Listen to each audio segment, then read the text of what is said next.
Good afternoon, everyone. Can you hear me? Let me see. Maybe not.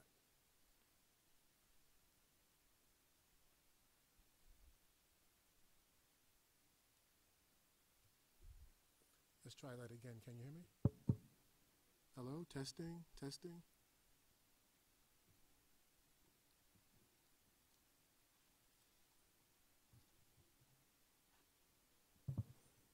How's that? Can you hear me now? Okay, 1 second. I think they're going to adjust it.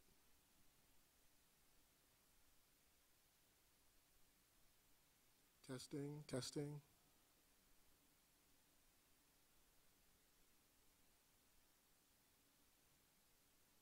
Testing, can you hear me now? How's that?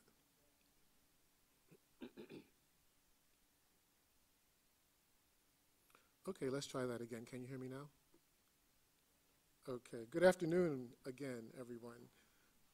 My name is Anthony Knight, and I'm the president of the Baton Foundation.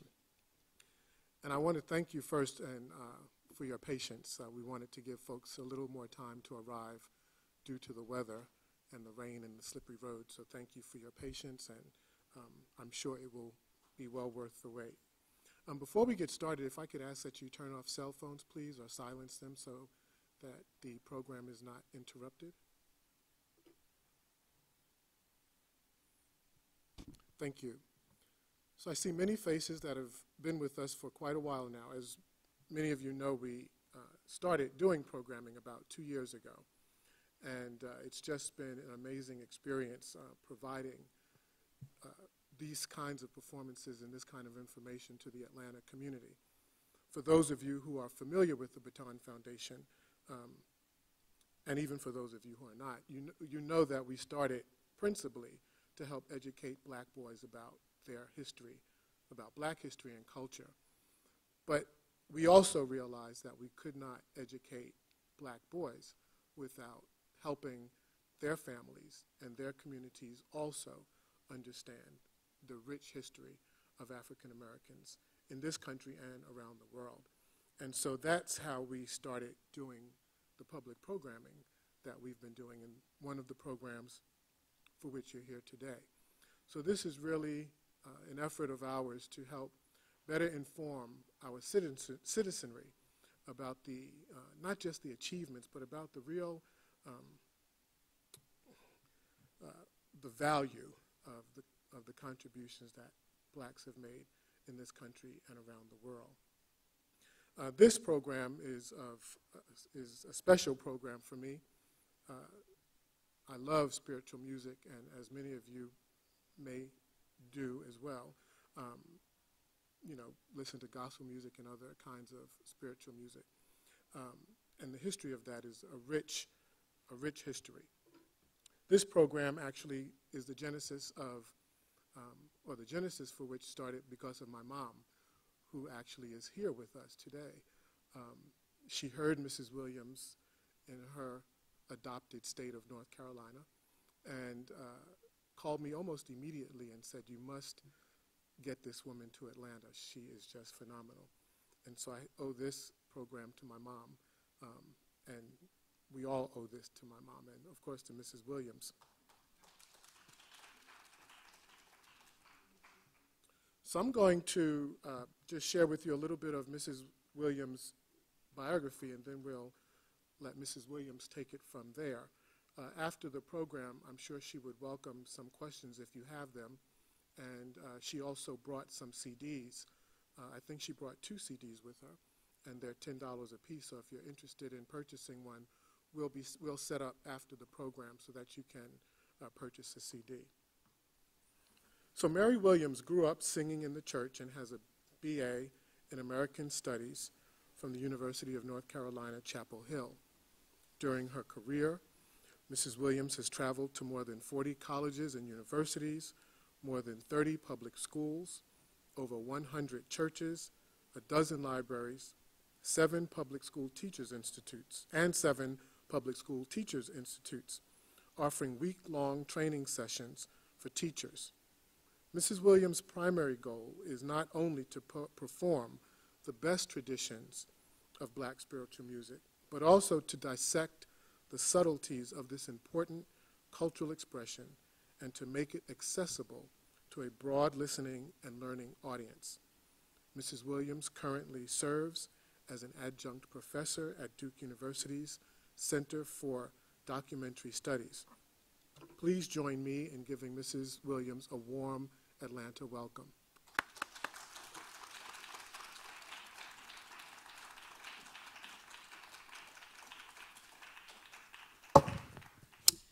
They say that freedom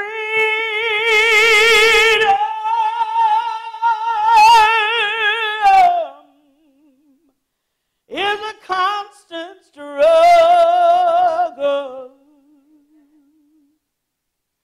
They say that freedom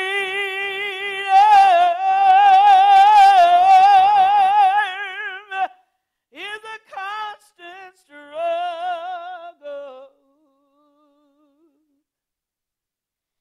They say that freedom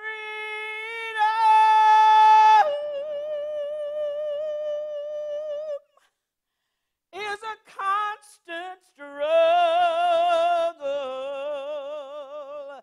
Oh, Lord, we've been struggling so long, we must be free. They say that freedom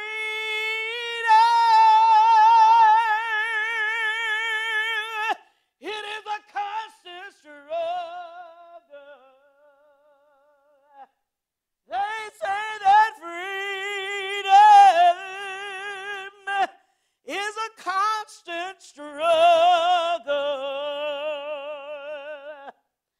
They say that freedom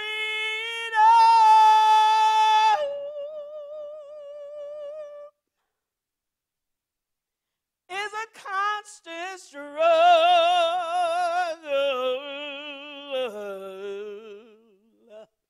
Oh, Lord, we've been struggling so long.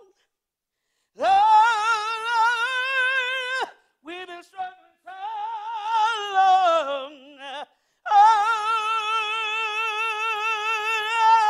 Lord, we've been struggling so long. We must be free.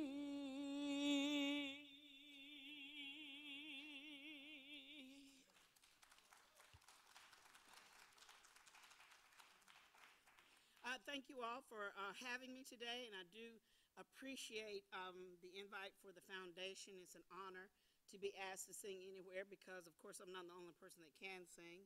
So therefore, they could have asked anyone, but they asked me. So I appreciate the opportunity to be here, and I do appreciate seeing you again. I can't remember your first name, but I'm sorry. Yeah, but I met I think we were in Wilmington, and I did a presentation, and so it kind of went from there. So thank you. Today, what I want to do is kind of talk with you, and I'll be going back and forth. But I'll talk with you today about two historical events that are going on that are being commemorated this particular year. One is the 200th birthday of Frederick Douglass. All over the nation, there are so many commemorative celebrations. I've been doing quite a bit of lecturing and talking about Frederick Douglass in terms of slavery and how that music that undergirded so many transitioned. Also this year is the 50th anniversary of the Poor People's Campaign, the 50th year of the assassination of Martin Luther King Jr. So that's kind of what's been going on this year from the beginning. That's kind of what I've been busy doing as I've traveled to really kind of talk to young people. I sing at a lot of high schools, colleges, universities, as well as I teach a course entitled The South in Black and White. But I do all this in the context in terms of the music that undergirded a body of people and sustained them.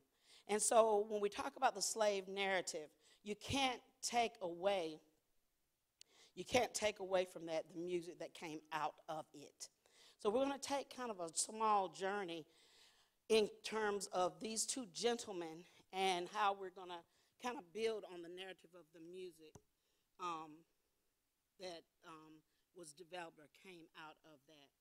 We'll start off with Frederick Douglass. He was, we know him as an abolitionist, a writer. He was actually an orator, we know that. But also, as of today, even today, his 200th year or commemorative year, he is still one of the most important Black American leaders of the 19th century. He was born Frederick Augustus Washington Bailey on the Maryland shores, and he was the son of an enslaved woman. Her name was Harriet Bailey. His father was the plantation owner. The enslaved community, children, always, historically, in the context of that, when we look at so many different writings that have been done, most recently, Michelle Williams wrote a book entitled Help Me Find My People. Sometimes in the slave narrative, people underestimate and don't understand or they don't kind of couple it with the fact that even after emancipation, so many families had been separated, so many children had been sold, and when they were sold, their names were changed. So when emancipation took place, they could not find their children. So they put ads in the newspapers. They did all kinds of things to find their children. And it's an excellent book. If you get an opportunity to pick it up, I think it will do you quite well. There are ads and actual documents in that book that show how mothers and fathers tried to find their wives and their children. But during this time, when his mother died, he was 7 years old, and his slave master, who was one that had sent him as a child around to take care of his child, one of the things that he would do is he would negotiate or he would bargain with them. But he would always think about his mother. That was a big thing in the back of his mind at all times. He never saw his mother in the daylight. He only saw her possibly 4 or 5 times during his entire life, or up to the age of 7. Children were sold. They were taken away because of tax issues. They were auctioned off. They were rendered without mother, rendered without fathers. Families were scattered, whole families, leaving vacant hearts, leaving hearts desolate. Sometimes I feel like a motherless child,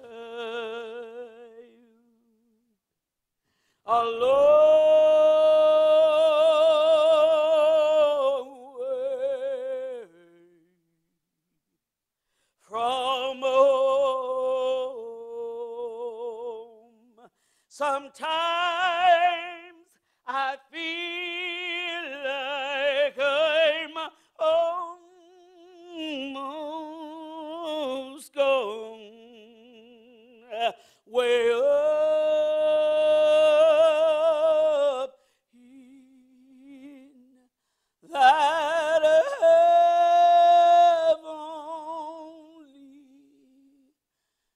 land. Lord, why come me here? Lord, why come me here? Lord,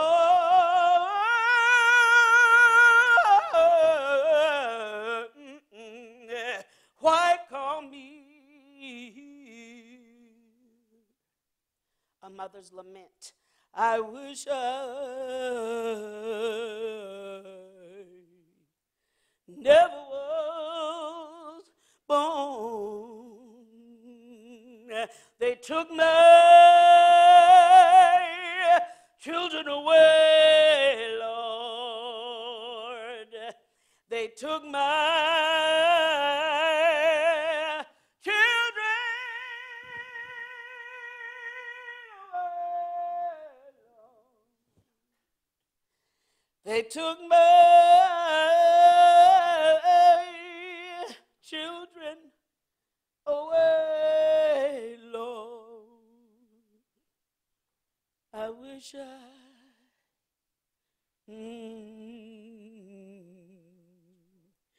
never was born.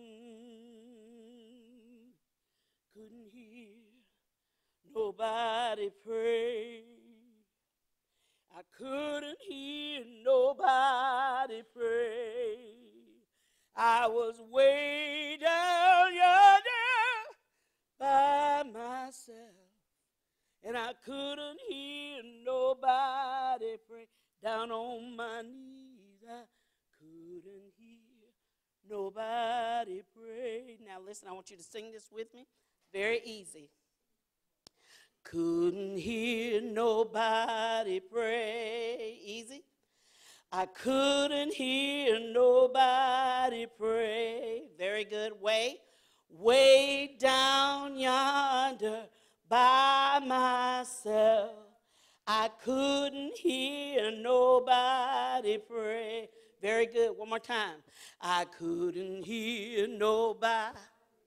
Down on my knees, I couldn't.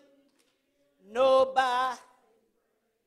Oh, way down yonder by myself. I couldn't hear nobody.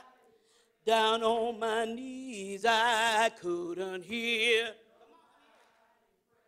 Lordy, I couldn't hear nobody. Whoa, way down yonder by myself. I couldn't hear no. Down on my knees, I couldn't hear. Whoa, Lordy, Lordy. Hear that harmony. Oh, Lordy, way down yonder by myself. I couldn't hear nobody pray. Give yourselves a hand. That's a good job. The songs were a prayer or a lament. They were a beckoning because of the situation and the conditioning. The songs became more than just a song. A lot of these songs were written by people that actually not even written, but they were passed on orally from one ear to ear, breast to breast, as my grandmother said, and heart to heart. They were passed. They were passed for hundreds of miles, more so than even text messaging today. Because as they worked in the fields, information was being disseminated. It was being passed on, and it was being passed on for hundreds and hundreds of miles. During the time of the exposure to degradation of slavery, witnessing brutalities of whippings, spending time cold, spending time hungry, he was 8 years old and sent to Baltimore to live with a ship carpenter by the name of Hugh Auld. I cried and I cried all night long. Well, I cried and I cried all night long. Well, I cried and I cried all night long until I found the Lord. The Lord was a way of freedom. The Lord was a way of escape. The Bible was so symbolic in the Old Testament in terms of freedom, where the word could not be used, but the stories that were so engaging and that were told to them of how that men were free.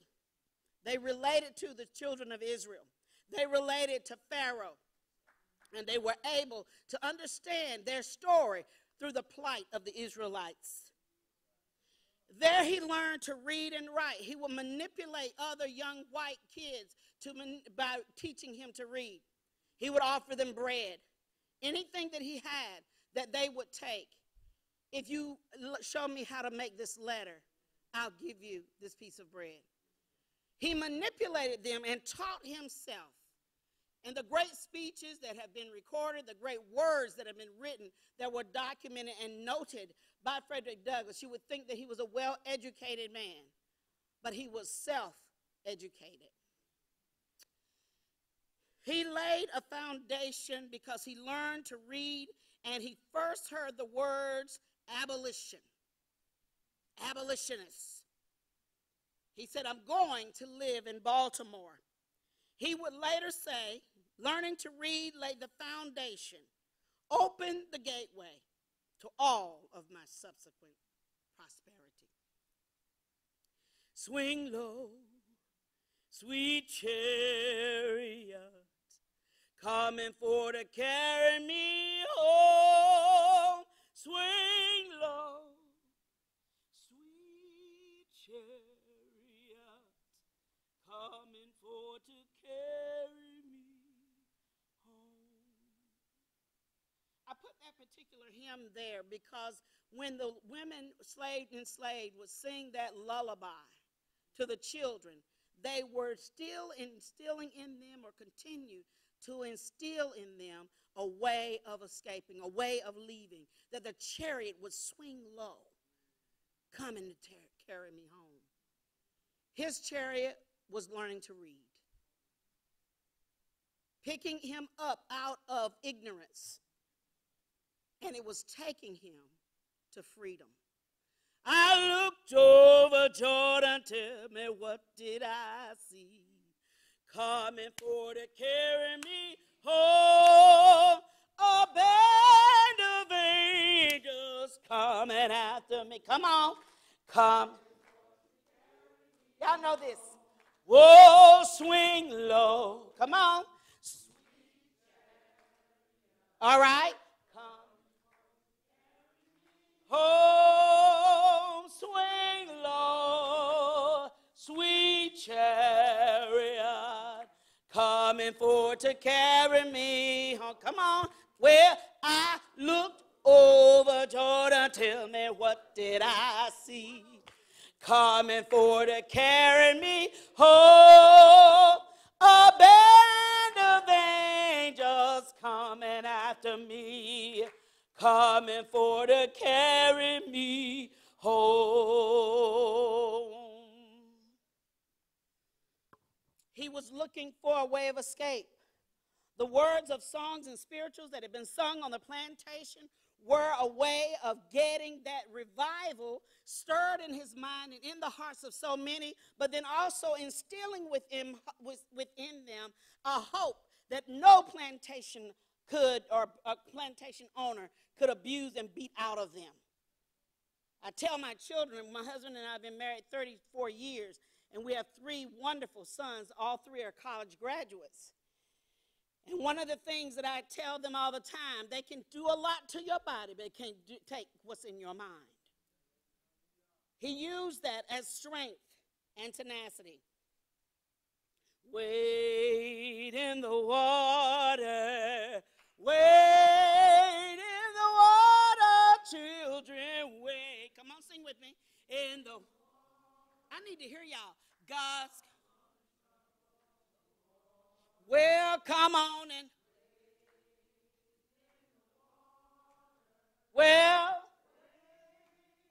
in the water, children, wade. Come on, clap with me. Well, come on and, well, water, children, wade in the water.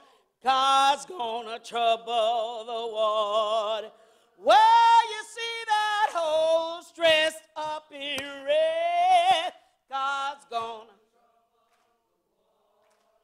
Well, it looks like the band that Moses led. Well, you see that hose dressed up in white. Gonna. Well, it looks like the band of the Israelites. Well, come on and wait. Oh, where's my choir? Come on. Wait in the water. God's gonna trouble the water. educated himself. He continued to manipulate people to teach him to read. He joined various organizations in New Bedford. He joined the Black Church. He attended abolitionist meetings. He subscribed to William Lord Garrison's weekly journal, The Liberator. He gave speeches in Massachusetts and with the Anti-Slavery Society meetings. He corresponded with many, but one correspondent was sitting in during one of the speeches that he gave, and this is what he wrote. Flinty hearts were pierced, and cold ones he melted by his eloquence. Frederick Douglass prepared himself for freedom. After he was freed, he began to take this journey to share and to talk and to encourage people through means of abolitionists, through writing, through all articles, all means possible to let people know that black men deserve to be free. I want to be ready. I want to be ready, children. I want to be ready.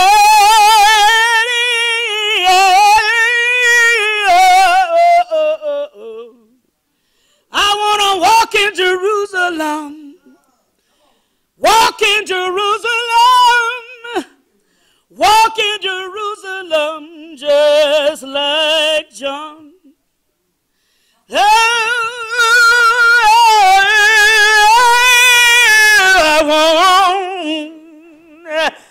I want to be ready. I want to be ready.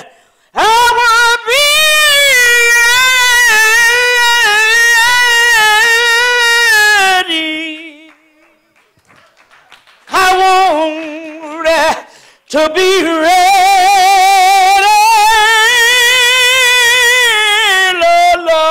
Lord, to walk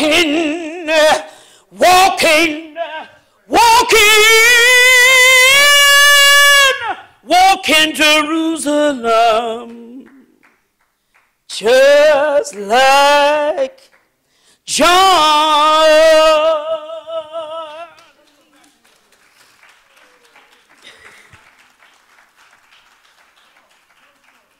Frederick Douglass would continue and actively involved to better African American lives. He conferred with Abraham Lincoln during the Civil War. He recruited blacks for the Union Army. After the war, he fought for the rights of women and all African Americans alike.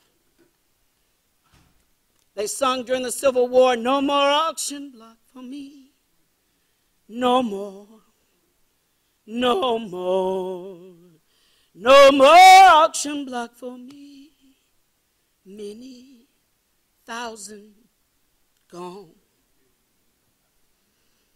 He divided from Garrison, went his separate way, because he no longer agreed with Garrison as being a poster child. Garrison wanted him to simply get up and just tell your story, tell your narrative on the different platforms. They didn't want him to speak about Northern racism. They didn't want him to talk about the whole picture of anti-slavery movements as much as he did every time he spoke. It was a lot to do with the fact that Frederick Douglass decided that he would part ways with him. It was a problem for white abolitionists because in many ways they discovered when black speakers spoke, whether it was Douglass or whomever, there was an authenticity about what they had to say. Why was it authentic? Because they lived it. They were using it as much as they could to get their point across.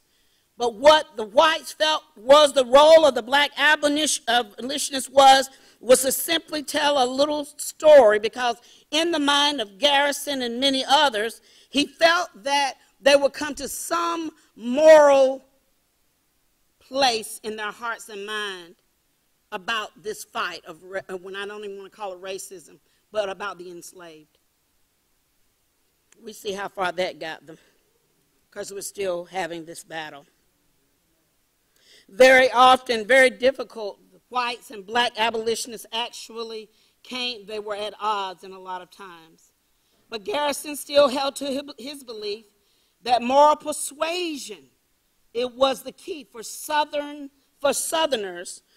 Over time, they would be convinced that slavery was a sin.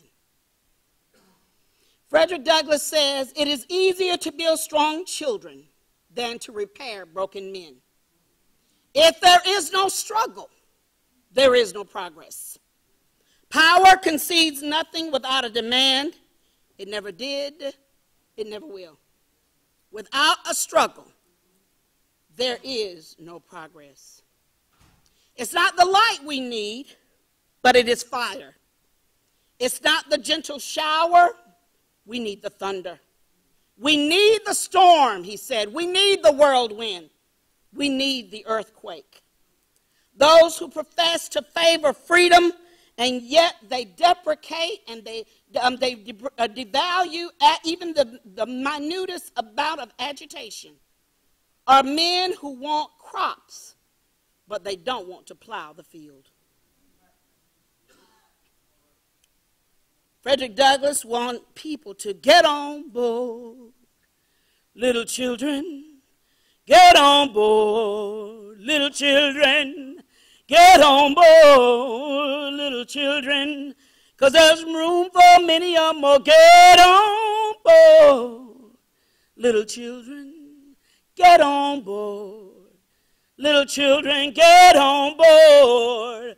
Little children, there's room for many or more, 'cause there's plenty good room, plenty good room. There's plenty good room in my Father's kingdom. Plenty good room, plenty good room. Grab a seat and sit down. Well, I wouldn't be a liar. I'll tell you the reason why. 'Cause if my Lord would call my name, I wouldn't be ready to die. I tell you there's plenty good room, plenty good room. There's plenty good room in my Father's kingdom. Plenty good room, plenty good room. Grab a seat and sit down.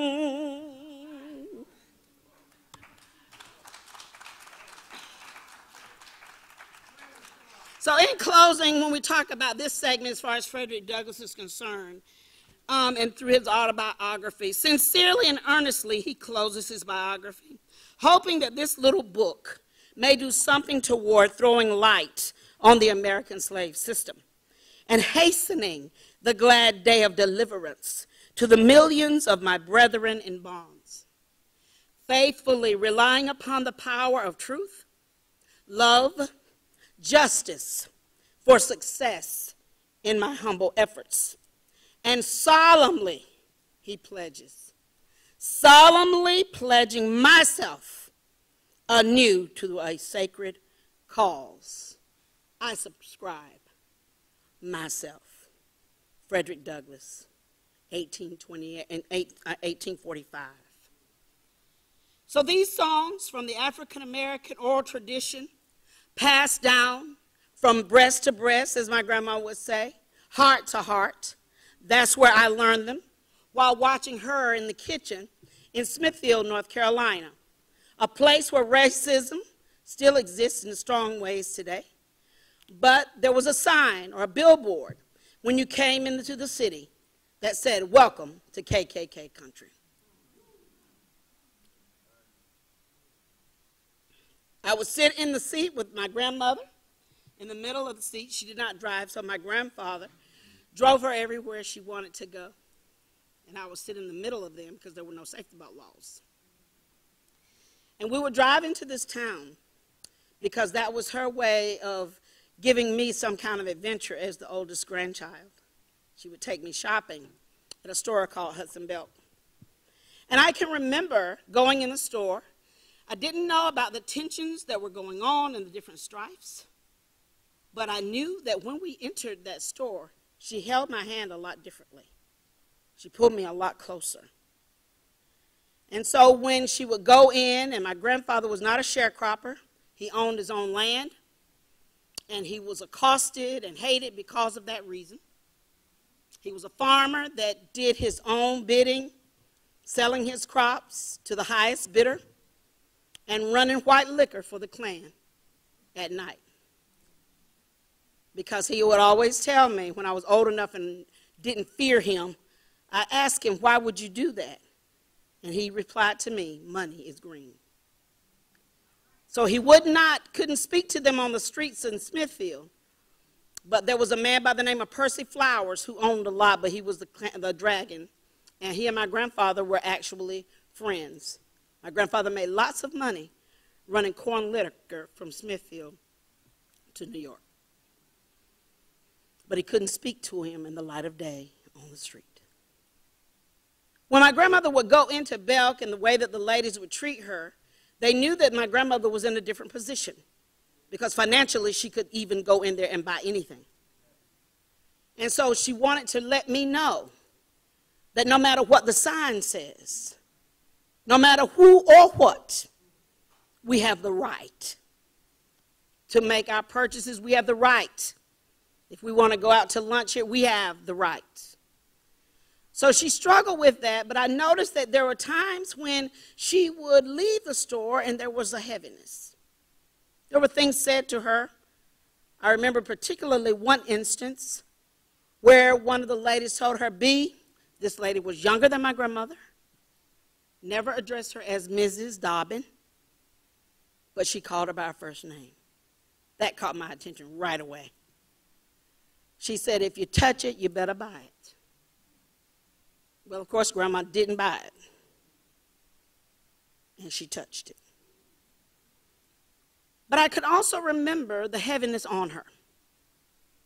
I can remember there were times that once we got back to the house and we were busy trying to get lunch on the table, whatever she was doing, I was right with her. I spent a lot of time with my grandmother. I loved her dearly. And she would just begin to moan.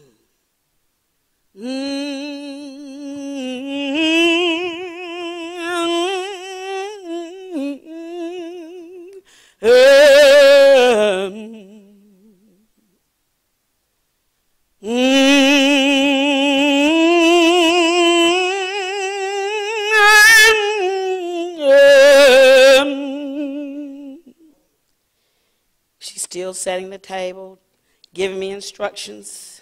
Go back to moaning. I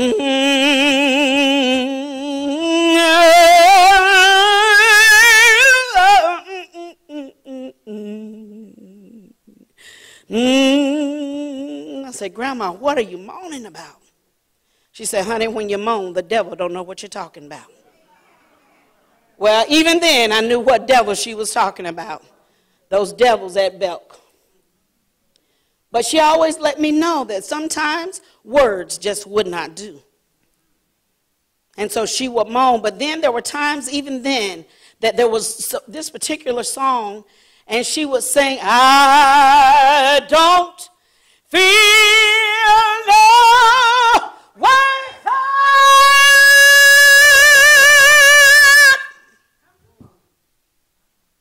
come too far from where I started from.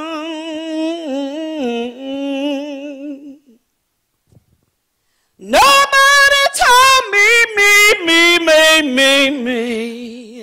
that the road was gonna be easy. But I don't believe he brought me this far. I don't believe he brought me this far. I don't believe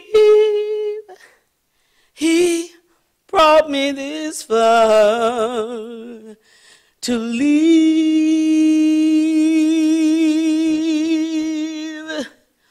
me.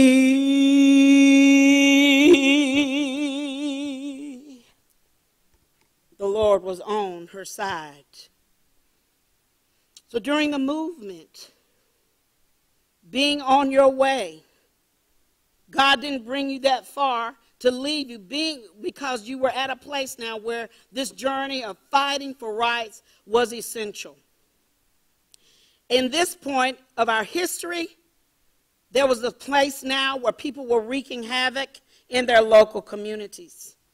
And the songs would reinforce their determination, their insistence on transformation within their own communities.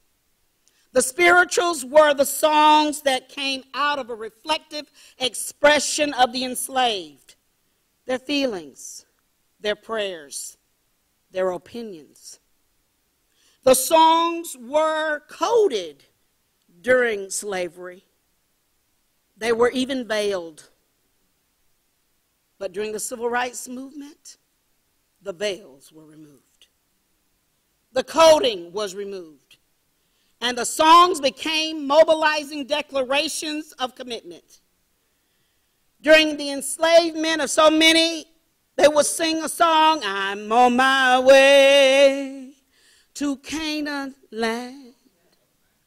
I'm on my way to Canaan land. I'm on my way to Canaan land. I'm on my way, oh Lord, to Canaan land. But during the civil rights movement, with the determination, they changed the word Canaan to freedom. Now we're going to do some call and response. Listen to me and just repeat it. Sing it, repeat it. Don't talk it back to me. Sing it back to me. I'm on my way to freedom land. I'm on my way to freedom land. I'm on my way. Y'all stand up, stand up, stand up. Oh my God. Stand up. Stand up, stretch your legs. What in the world? I'm glad we're not marching for a movement right now. I declare we wouldn't be leaving folks behind. That was a movement song. They were marching. I know y'all, are y'all tired? Because I ought to be. I done sung myself happy for 3 days here this week. And then got to fly home in a little while. But I'm not tired. All right, let's try this again. I'm on my way to freedom land. I'm on my way to freedom land. That's good. I'm on my way to freedom land. I'm on my way to freedom land. Come on. Well, if my mama don't go, I'm going anyhow. If my mama don't go, going anyhow. If my mama don't go, going anyhow. I'm on my way to freedom land. Well, if my sister don't go, I'm going anyhow. If my sister don't go, I'm going anyhow. If my sister don't go, Going anyhow. I'm on my way. I'm on my way to freedom land. Last verse. Well, if my brother don't go, I'm going anyhow. If my brother don't go, going anyhow. If my brother don't go, going anyhow. I'm on my way. I'm on my way. I'm on my way to freedom land. Give yourself a hand now. That's good. Yeah, I like that. So for the enslaved, when they used Canaan, it meant Canada, where many slaves migrated to when they escaped. But during the Civil Rights Movement in the 50s and 60s, members of the movement changed the word Canaan to freedom. I'm on my way to freedom land. Great God Almighty, I'm on my way. They changed one word. That change was a documenting of time.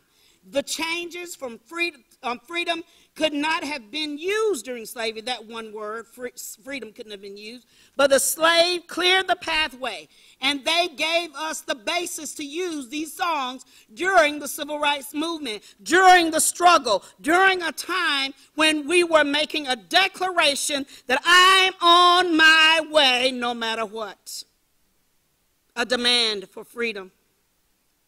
Songs giving them endurance as folks walked and they talked in their local communities. They may have ended up in jail. Many were beaten or worse. But the songs say, I must change where I am. And I want you to be with me. I want you to come with me. Because yes, we want our freedom. Yes, we want our freedom, children. Yes, we want our freedom. We want our freedom, and we want it now. Now. Let's sing that again. Yes, we want our freedom. Yes, we want our freedom, children. Yes, we want our freedom. We want our freedom, and we want it now. One more time. Yes, we want our freedom. Come on. Yes, we want our freedom. Children, yes, we want our freedom. We want our freedom, and we want it now.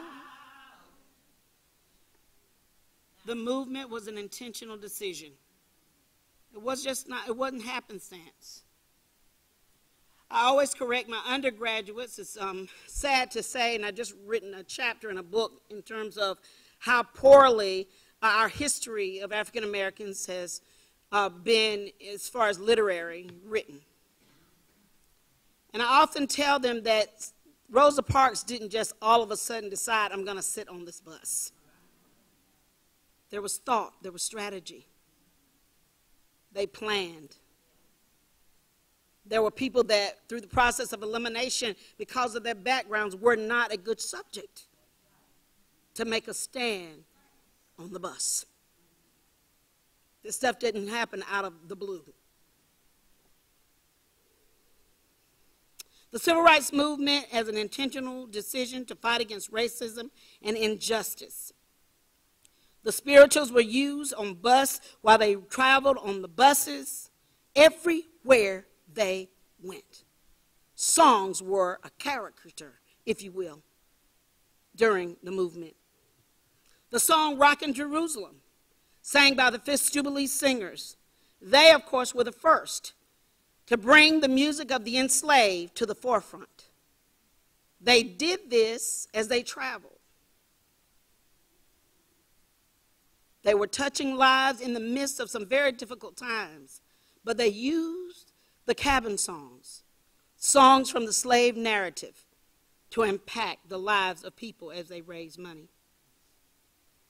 They used one particular song that was used during the movement so strategically.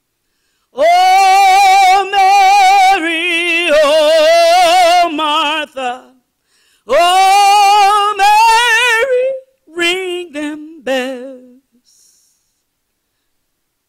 Rocking Jerusalem. But during the movement, it became a freedom song. Oh, preach it. Oh, Kelly. Oh, preach it. Open themselves. I hear God's children. They're crying for mercy. I hear God's children. They're praying in jail. I hear God's children. You know they are suffering. I hear God's children praying in jail. Oh, preach it. Oh, Kelly. Oh, preach it. Open themselves.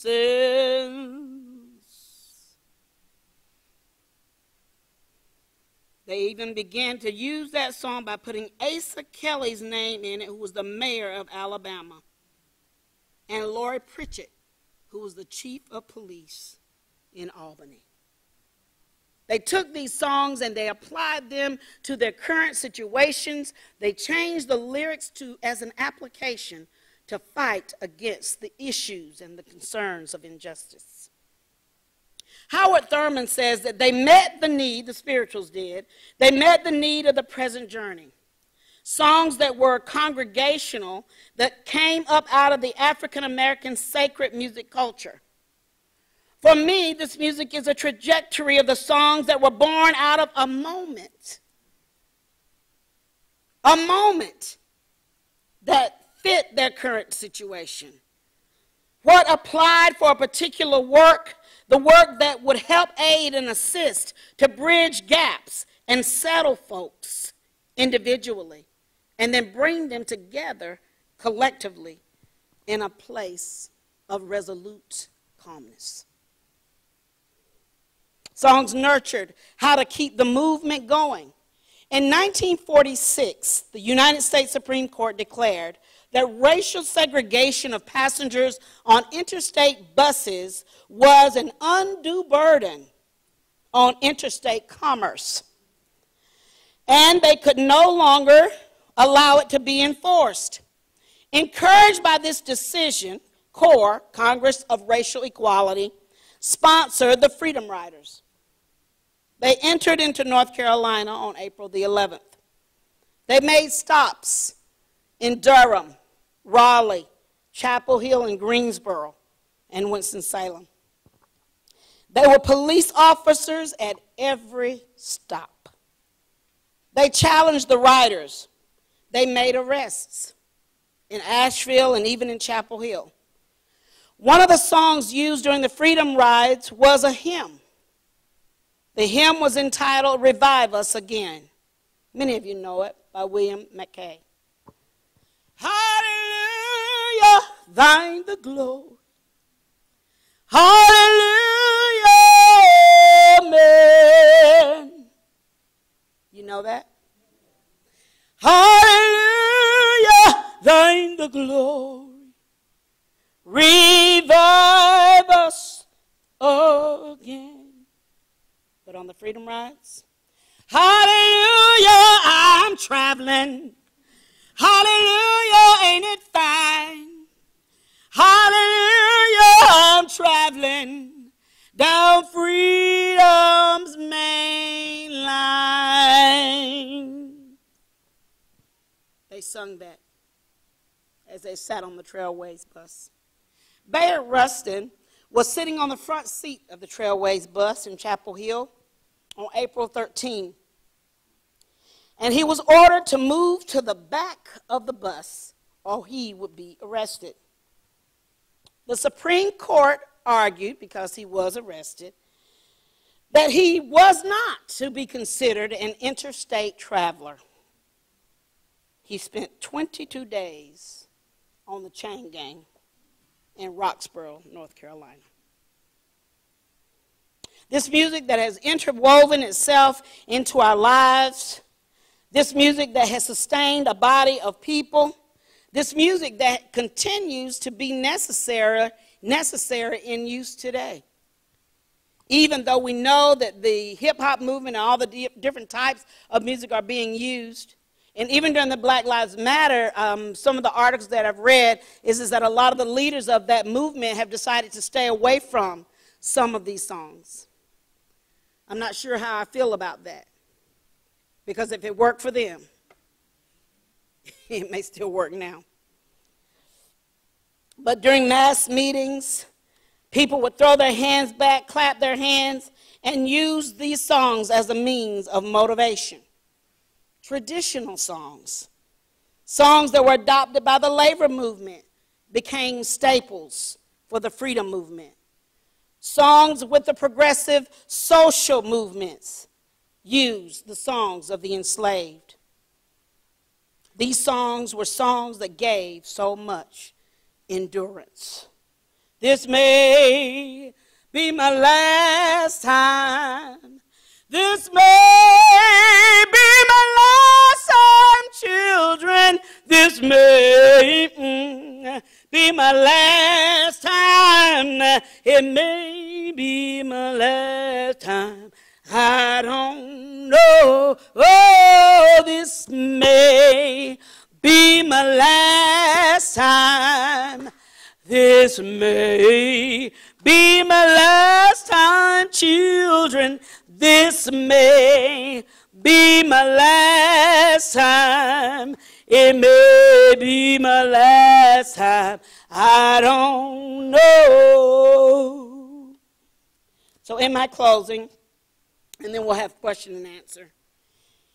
Martin Luther King Jr., freedom singers, Montgomery singers, Bernice Johnson Reagan, she and her husband, so many. The oral tradition of the spirituals translated into a wall of protection. For those who now could loudly proclaim and declare that I have freedom on my mind. Over my head, I hear freedom in the air. Over my head, I hear freedom in the air. Over my head, I hear freedom in the air. There must be a God somewhere. With the many things that they struggled with, we still see symbols and resemblance of it and inflections of it today. We still have a fight that we're continuing to fight. They were attacked by vicious dogs, floodwater hoses, hydraulic force that barricaded their bodies up against walls. But the song did not stop. The songs didn't stop in their hearts, and the freedom did not stop ringing in their minds. They were approached by many, Bull Connor, Big Jesse, massacres. There were all kinds of media outlets promoting black brute beasts as ravaging wolves, looking for the souls of white women. They still do it today. But as many of them sang, as they marched, it still resonates in my heart and in my mind, and I encourage my students at Duke and UNC to do the same. We still must proclaim, ain't gonna let nobody turn me round, turn me round, turn me round. Ain't gonna let nobody turn me round. We gonna keep on walking, keep on talking, walking up the freedom lane. Ain't gonna let Trump turn me round, turn me round, turn me round. Ain't gonna let Trump turn me round. We gonna keep on keep on talking, walking up the freedom lane. I ain't gonna let nobody, well, I ain't gonna let nobody, we're gonna keep on, walking up the freedom lane, 'cause this little light of mine, I'm gonna let it shine. Oh, this, well,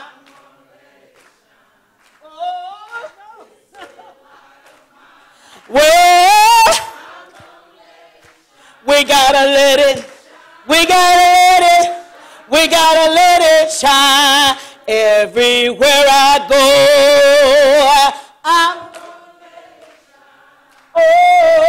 Everywhere. Well, I'm gonna, everywhere. Yes, and I'm gonna let it, we gotta let it, we gotta let it shine. So thank you, Mr. Knight, for this opportunity. And we'll open up for questions. You can turn the house lights up. And if y'all have any questions, I'm happy to answer them. I do have CDs available, and the songs that I sang are on my CD. Thank you so much, Ms. Williams. Can we have another round of applause, please?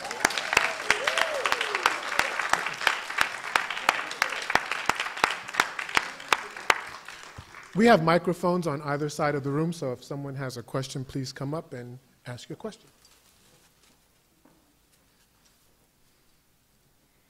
Good afternoon, Sister Williams. Good afternoon, sister. I am Vicki Johnson on the board of the Baton Foundation. I'm a born Baptist with a sprinkling of Pentecostal in my heritage. Okay. Your performance this afternoon has truly been nourishment for my soul. Oh, thank you. But I have a question that I'm profoundly puzzled by. Growing up in the Baptist church and the Pentecostal church, having that rich devotional period with the deacons raising the hymns and the like has always been fulfilling to me, even as a child. However, recently in the Black Baptist Church, we have gone away from that devotional period, and we have the praise and worship period, which in some instances, I feel like I'm at a nightclub. So what is your feeling in terms of what we can do as lay people to keep the richness of our Black music within our community and passing it on to our children? That's an excellent question, and thank you. Again, I'm sure that you're part of my being, so thank you all again for having me. One of the things that I encourage students to do is that they don't know the music because they haven't been taught the music. The music has not become a part of them because I think we have done so much and put so much emphasis on trying to be more creative in our ways of drawing people. Now, from the biblical term or biblical sense, the Bible says that if he be lifted up, I'll draw all men unto me. That's what the Bible says. But if you want scholarship in terms of a response to that, what people are going to have to understand is that this music is what brought us and is the foundation of who we are as a race of people. And because of that, it is vital that we're going to have to keep bits and pieces of tradition because of the fact that we begin to look like a people that we are not. We stop looking like black folks and start wanting to intertwine with whatever's in, the look of the street or the images. We want to look so inviting when we're losing sight of the foundation that formed us and kept us. I gave my students an experiment And I was asking them to lyrically, they have to lyrically write down words to songs on something when they actually have to kind of review. And so they did a rap song, and they did one of the songs that we introduced from African American in the South in black and white in my course. And when they wrote down the words, they were almost nauseated. Because they said, Miss Williams, these songs, the rap songs, this stuff has no hope. But these songs that you're sharing with us, they give us hope. It's something about when they rush through my body or when we sing them together, as you all did with me today, when you sing it chorally, it's something about uniting us and making us feel like we are one. So I would say it's a fight that we have to instill and try to keep shards of tradition. I can't raise my 3 sons, and they're both adults, my husband and I, can't raise them without talking about my grandmother. How am I going to live this life with my grandchildren, who I now have 2?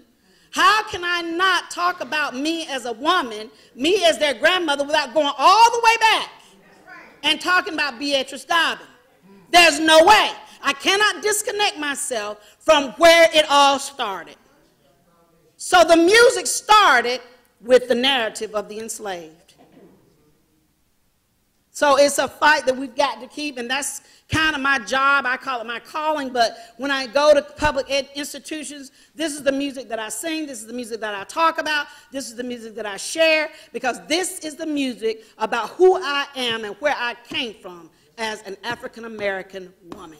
And I am so glad to be just that. So it's a fight. Yeah, because the praise and worship stuff is just getting, all of this, and I'm like, what is this? We're black. We dance when we get happy. We're black folks. It's okay, and it's okay. I was Friday night, I did a play with a dear friend of mine, Professor Mike Wiley, and so when we came in, we were at the United Methodist International something or other. Anyway, it was predominantly white. And one of the things one of the questions that they asked was, the most segregated time, Ms. Williams, is during Sunday morning. It's so segregated, and what are we going to do about that? I said, I don't want to do nothing about it. Because I don't worship the way you worship. I shout when I get happy. I lift my hands, I give him praise. So I don't want to be over there with you, and then when I shout, I'm scaring you to death because I done got happy. No, it's okay. It really is okay. My grandfather told me that when he was younger, he was a farmer, and the way white people talked about him and the way that they treated him as a farmer. And I remember, I'll never forget this, because he said I'd have on my bibbed overalls Monday through Saturday, and he said, and then, but on Sunday, I walked in that church, I was somebody. He said, I knew I was somebody anyway. He said, but when I walked in there, everybody else knew I was a deacon. Jesse Dobbin, I am a deacon. So even the tradition of dressing up on Sunday morning, it meant something. It is not to be tossed aside. It meant something. If I go into the courtroom, I can't go in there any kind of way, or they would put me out. And so, but I always remember that, and that's why I tell my boys, that's why put some clothes on wherever you go, because you're somebody. Because there's some places that you go and you still will be demeaned. You still will be looked upon. My son has a master's degree, but yet, and he drives this beautiful black truck. And he's always stopped because they think he's a drug dealer. And he works as an officer at a detention center. But he still was accosted one night, and he's 6'4", 370. They broke his wrist. Rambling in that truck looking for drugs. Because there's no way that a young man could drive like that and not be a drug dealer. But that's a lie. Because I've got 3. And all three of them work 2 jobs. One has a wife and provides for his children and does what he's supposed to do. And you know what really crushed me that night when I got to the jail to get him, my husband and his wife, when we got there, he looked at me and there was not a word I could say.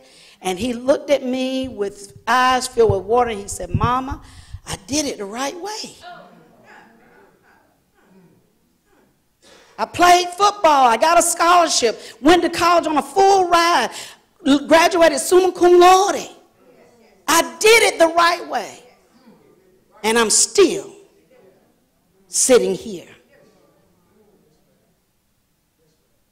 And then when we took it to court, we found out that the police officer had been doing several. There was an architect, African-American architect, that he had done the same thing to. And my son and him were in court the same day. And this gentleman was a millionaire. But it was because of what he drove. He had been stopped. Yes, sir. Yes. How y'all doing? We're doing fine. Sorry, I was waiting for you to finish your story. My name is Justin Farrell, and I'm from Jackson, Mississippi.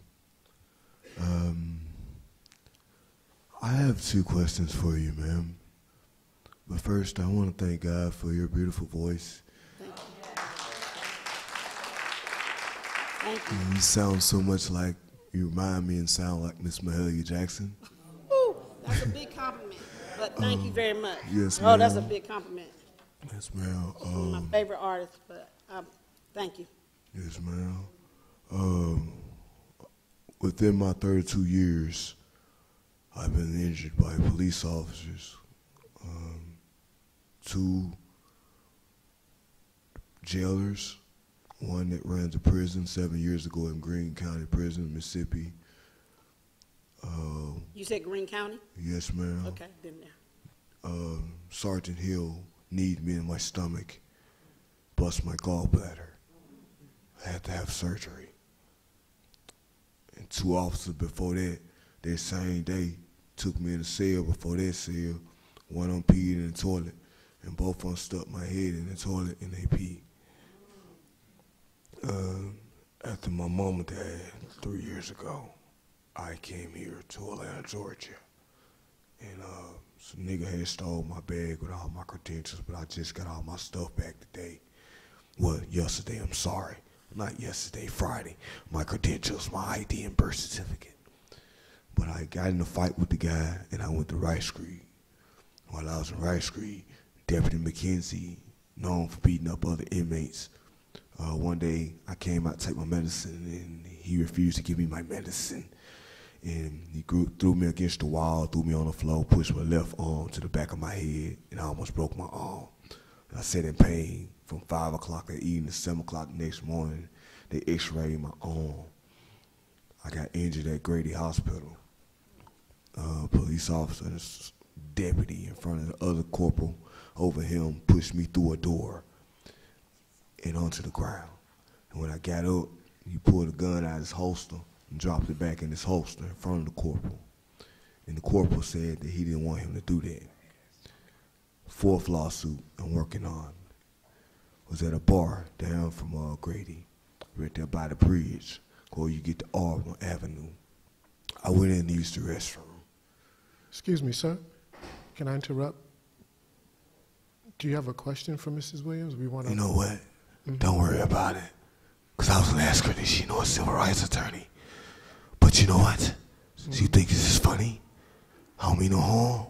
I'll find it by the grace of God. Those were the 2 questions that I had to ask her. Thank you. Thank you.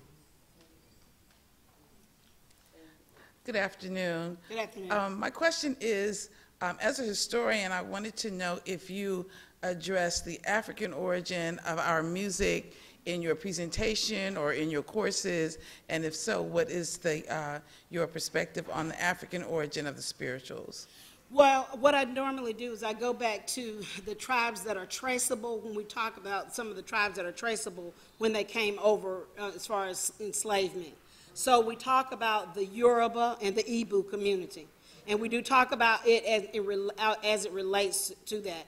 We also, you know, there's so many different avenues because we have to bring in the Hispanic culture as well that influence the spirituals as well. So what I try to do, of course, we can't do it all. So what I try to do is set my syllabus up and set up our course in terms of trying to show the origination.